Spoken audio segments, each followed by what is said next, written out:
सभी राष्ट्रवादी और सनातनी भाइयों का स्वागत है पॉलिटिकल बस में।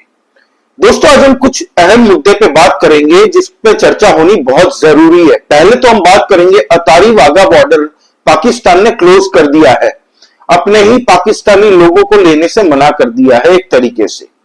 दूसरी बात हम जो करेंगे दोस्तों वो है पाकिस्तानी प्लेन्स जो है वो भारत की एयर स्पेस में बंद कर दिया गया है भारत की सरकार के द्वारा फाइनली। तो इससे पाकिस्तान को पर डे के हिसाब से कितना नुकसान होता है उस पर हम बात कर लेंगे। और तीसरी जो अहम बात है दोस्तों कि सुप्रीम कोर्ट के अंदर में एक याचिका दायर की गई है कि पहलगाम आतंकवादी हमले के अंदर में जो भी आतंकवादियों ने जिस तरीके से हिंदुओं की बर्बरता से हत्या की है उस पर जांच जो होगी वो जुडिशियल होनी चाहिए, ना कि कोई एजेंसी के द्वारा। ये पेटिशन भी दायर करने वालों ने क्यों की है इस पर भी हम चर्चा करेंगे दोस्तों। तो शुरुआत करते हैं अटारी वाघा बॉर्डर से। दोस्तों, हर एक भारतीय चौंक चुका है बुरी तरह से कि भारत के अंदर में 5 लाख से ज्यादा पाकिस्तानी है इस वक्त। कोई 20 साल से रह रहा है, कोई 25 साल से रह रहा है, कोई 40-40 साल से रह रहा है। कोई सीआरपीएफ जवान की वाइफ है। जम्मू एंड कश्मीर के अंदर में दोस्तों एक कपल पकड़ा गया है जो पुलिस में भी उन्होंने 26 साल सर्व किया है, सोचिए। तो इस तरीके से दोस्तों मतलब शादियां के नाम पे दोस्तों इतने सालों से जो रैकेट भारत के अंदर में चलता था, हमें पता नहीं चलता था कि भारत के अंदर में पाकिस्तान के स्लीपर सेल्स कितने होंगे। आप अंदाजा लगा सकते हैं दोस्तों इस भयावह स्थिति को। 5 लाख से ज्यादा पाकिस्तानी, हालांकि सेंट्रल गवर्नमेंट ने टाइम फ्रेम दे दिया था एक मई तक का, अब तक पाकिस्तानी वहां तक नहीं पहुंच चुके। वाघा बॉर्डर के बाहर में सबको बैठा के रखा वाघा अटारी बॉर्डर के बाहर में, और पाकिस्तान ने गेट बंद कर दिया। पाकिस्तान बोलता हम किसी को अब लेंगे नहीं। तो ये हालांकि जितने भी अप्रवासी भारत में घुसे थे, पाकिस्तानी सिटीजन ही कहूंगा मैं इन लोगों को, इन लोगों के लिए टेम्परेरी राहत भर की खबर है, लेकिन फिर से पाकिस्तान बाज नहीं आया। ये जो खाज मिट होती है ना पाकिस्तानियों को, ये जो स्टेप लिया है ना, इसका भी इलाज होना चाहिए अलग से, और होगा ये मुझे लगता है। बख्शा कोई नहीं जाएगा। ये जो मिस एडवेंचर करता है ना, मस्करी, ये पाकिस्तान एक मस्खरा मुल्क है। ये कॉन्सिक्वेंसेस की परवाह नहीं करता, पहले ही कुछ ना कुछ उंगली करते रहता है। इसको पता नहीं है कि इसकी उंगली तोड़ के इसके ही पिछवाड़े डाल दी जाएगी। दोस्तों, आप सोचिए कारगिल के वक्त में भी इनके जो फौजी मारे गए थे, इनके जो सैनिक मारे गए थे, उस वक्त में भी पाकिस्तान ने अपने सैनिकों की लाश लेने से मना कर दिया था। और यही पाकिस्तान है जो अपने ही सिटीजन्स को मना कर रहा है कि हम तुम्हें लेंगे नहीं। एक तरीके से यह हाल है इस भिखारी मुल्क का। 2 टके का इनका मुल्क टूटने की कगार में है। वहां खैबर पख्तूनख्वा के अंदर में इनकी फौजें जहां जा रही है, वहां पे लात मार के भगा रहे हैं वहां के लोकल पब्लिक। आप सोचिए बलूचिस्तान के अंदर में जो हो रहा है BLA, मैं भाई इनको आतंकवादी या मिलिटेंट नहीं मानता। ये अपनी लड़ाई लड़ रहे। बलूचिस्तान एक अलग मुल्क हुआ करता था, आज वो अपने ही मुल्क को अलग करना चाहते हैं, पाकिस्तान में नहीं रखना चाहते हैं। इसमें उनकी कोई गलती नहीं है दोस्तों, उनको छला गया है। इनके जो सरदार हुआ करते थे उस वक्त में, उनको बंदूक की नोक पे उनकी फैमिलियों के ऊपर में और उनके लोगों को ऊपर में पाकिस्तानी फौजियों ने बंदूक तान के उन पर साइन करवाया था जबरदस्ती का, कि तुम पाकिस्तान का हिस्सा हो, इस पर साइन करो। और साइन करने के बाद में इनकी पूरी फैमिली को मार दिया गया था। जो पाकिस्तान, इनके फादर ऑफ द नेशन कौन है? कायदे आजम मोहम्मद अली जिन्ना, मरने छोड़ दिया था दोस्तों। एम्बुलेंस में जाते जाते मौत हो गई थी उसकी, ये हाल करके छोड़ दिया था उसको, कुत्ते की मौत मरा था वो। तो ये तो अपना मुल्क है इनका, जहां पे प्राइम मिनिस्टरों को भी फांसी दे दी जाती है। पूरे पाकिस्तानी सिटीजन्स जो है दोस्तों, ये पूरा मुल्क चलाता है उनका आर्मी। और आसिम मुनीर का भी टाइम दी एंड होने वाला है बहुत जल्द। जिस तरीके के उसके हालात है, वहां पे पाकिस्तानी फौज के अंदर में बगावत है, जिस तरीके से मैसिव रेजिग्नेशंस पे रेजिग्नेशंस दिए जा रहे हैं उनके army soldiers, be it from lieutenant, be it from colonel, सब रिजाइन कर रहे हैं दोस्तों। 250 से ज्यादा खाली ऑफिसर्स हैं उनके रिजाइन जो डाल रहे हैं, क्योंकि जिस तरीके से अभी हाल ही में कुछ महीनों में हमने देखा बलूचिस्तान के अंदर में पाकिस्तानी सोल्जरों को रिलाई कर रही है, उनको मुजरा करवाया एक तरीके से, उसके बाद में पाकिस्तानी फौज भाग रहे हैं नौकरी छोड़ छोड़ के, बोल रहे जान है तो जान है भाई, कुछ भी हम कर लेंगे, फौज में नहीं रहना। अब दोस्तों दूसरी बात पे हम आ जाते हैं कि पाकिस्तानी प्लेन भारत की सरकार ने अपने एयर स्पेस से बंद कर दिया, बैंड कर दिया। आपको पता है भारत पूरे वर्ल्ड में तीसरा ऐसा कंट्री है जिसके ऊपर से दोस्तों प्लेन्स उड़ती हैं अलग अलग देशों की। एक मेजर सोर्स ऑफ रेवेन्यू है दोस्तों, हर कंट्री के ऊपर से कोई भी प्लेन उड़ता है तो उस कंट्री को पैसे मिलते हैं। और पाकिस्तान ने भारत के लिए एयर स्पेस अपना बंद किया था, तो उससे वो लोग खुश हो रहे हैं बेवकूफ सोशल मीडिया में कि इससे इंडिया को पूरे साल में $1 बिलियन का लॉस होगा। भाई भारत को खरोच तक नहीं आएगी, भारत की इकोनॉमी इतनी स्ट्रांग है। और भारत पहले भी 2019 या 20 में आई थिंक एयर स्पेस जब बंद कर दिया था पाकिस्तानियों ने, 9-10 महीने तक शायद बंद था, और पर किलोमीटर शायद if I am not wrong minimum इनको जो मिलता है पर किलोमीटर के हिसाब से, और ऑफ कोर्स प्लेन का वजन कितना है, कौन सा प्लेन है, वो अलग अलग मॉडल इसका ये है, वो मिलता है अप्रोक्स $1.5 जितना, $1.25 से $1.5 जितना। उसके बाद में कुछ और एक्स्ट्रा भी ऐड होता है, टैक्सेस पैक्सेस ये सब। तो पाकिस्तान ने अपने पांव में भी बहुत कुल्हाड़ी मारी, क्योंकि पाकिस्तान के ऊपर से पर डे 200 से 250 आई थिंक 200 से 250 प्लेन्स उड़ती है, डेली उड़ती थी, जिसमें से सिर्फ भारत के प्लेन्स, इंडिया के प्लेन्स 80 से 100 थे। मतलब 50% of the entire air space, Pakistani air space used was by Indians. ठीक है, तो इससे पूरे पाकिस्तान को मिलियंस ऑफ डॉलर का लॉस तो हो गई, इनकी इनकम बंद हो गई, एक सोर्स ऑफ इनकम, एक रेवेन्यू जनरेट जो होता था वो बंद हो गया। प्लस एयरपोर्ट के अंदर में इनके ऑपरेटर्स जो होते हैं दोस्तों, जो एयर पैसेज देते हैं, एयर कंट्रोलर जिन्हें हम कहते हैं, वो लोग का यही काम था कि हमारे ऊपर से प्लेन जा रही है तो हम उनको गाइड करेंगे कि कितने ऊपर फीट तक जाना है, दूसरा प्लेन कहां पे है, उनको एयर पैसेज देना है। तो इनके 200 से 250 प्लेन ऊपर से जाते थे पाकिस्तान के ऊपर से, क्योंकि इनका लोकेशन इस तरीके का है, जिसमें से 80 to 100 भारतीय प्लेन होते थे। तो आप सोचिए इन्होंने भारत के प्लेन्स बंद कर दिए तो इनको कितना नुकसान हो रहा है। अब मैं दूसरी साइड आ रहा हूं कॉइन के। अब भारत ने भी आज बंद कर दिया है इनके लिए एयर स्पेस, जिससे पाकिस्तान को पर डे के हिसाब से हम अगर अप्रॉक्स बात करते हैं तो $3 लाख पर डे के हिसाब से इनको मिनिमम लॉस होगा। मतलब कम से कम कुछ नहीं तो भी $3 लाख। अब इससे ऊपर आप ले जाइए, कितना ले जा सकते हैं, $4 लाख, $5 लाख पर डे, क्योंकि इंडिया पूरे वर्ल्ड में थर्ड ऐसा कंट्री है जिसके ऊपर से सबसे ज्यादा प्लेन्स जाती हैं, दूसरे, तीसरे, चौथे, 5वें, 10वें, 25वें कंट्रीज की, हर कंट्री की। तो भारत को फर्क ज्यादा नहीं पड़ने वाला, कितनी पीआई हमारे ऊपर से जाती है, कोई फर्क नहीं पड़ने भारत को। भारत इतनी बड़ी इकोनॉमी है, भारत ये तो कुछ नहीं है, ये तो खरोच भी नहीं है, भारत के बाल के बराबर भी नहीं है।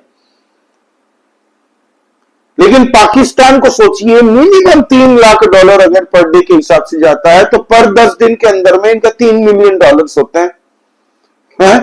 10 दिन, महीने, 2 महीने, 4 महीने, 6 महीने, जब तक इंडिया अपना एयर स्पेस बंद रखेगा।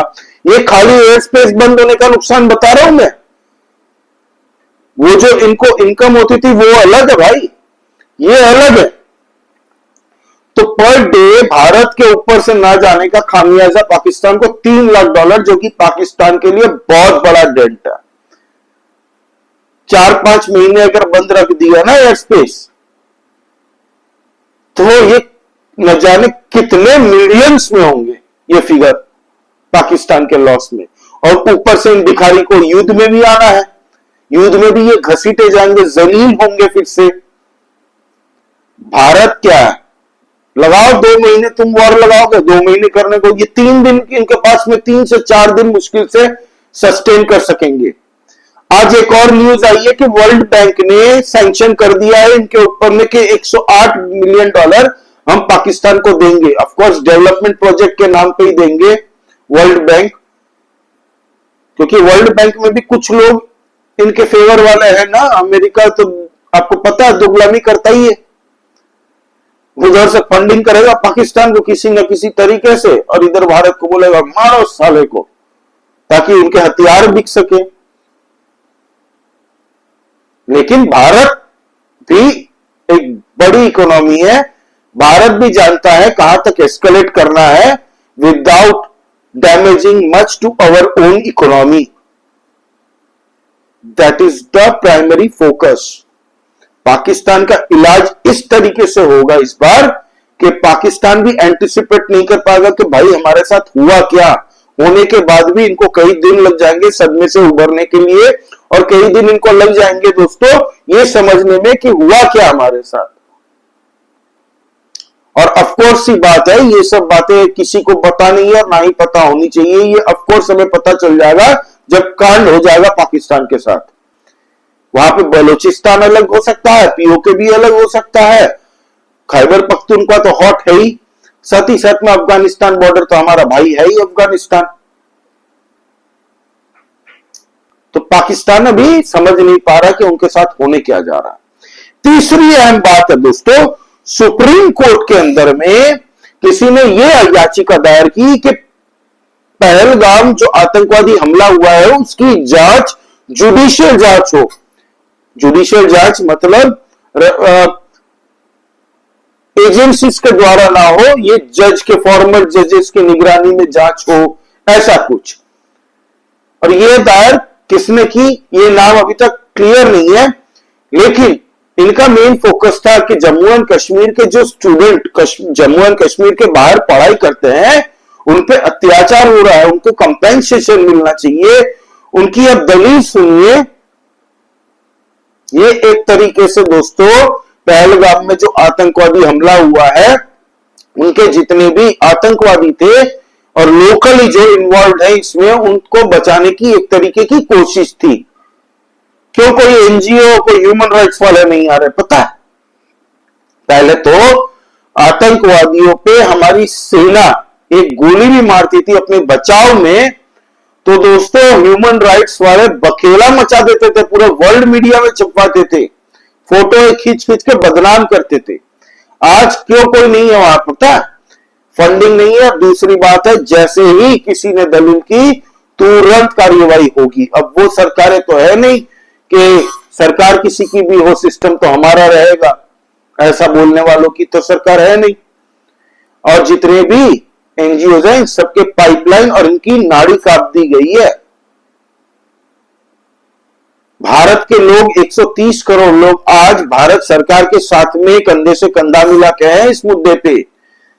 आपने असदुद्दीन ओवैसी जो कि स्टॉन्च बीजेपी हेटर है दोस्तों, वो मुसलमानों की पार्टी को लीड करता है, वो खुद इस बार कंधे से कंधा मिला के पाकिस्तानियों को रिलाई कर रहा है। उमर अब्दुल्ला खुद पाकिस्तानियों को रेल रहा है।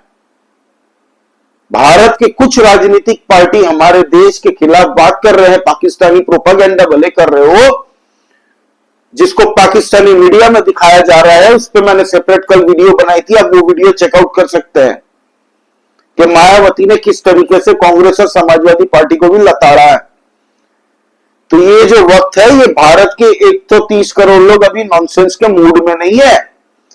तो सुप्रीम कोर्ट ने रिफ्यूज कर दिया वो पिटीशन सुनने से ही, कहा कि देश को मजाक समझ कर रखा है क्या, ऐसा हम नहीं कर सकते। सुप्रीम कोर्ट जजमेंट करने के लिए बना है, जांच एजेंसी नहीं है सुप्रीम कोर्ट। और दूसरी बात, ऐसी दलीलें आप लोग पेश करने से पहले 50 बार सोचिए, शर्म आनी चाहिए।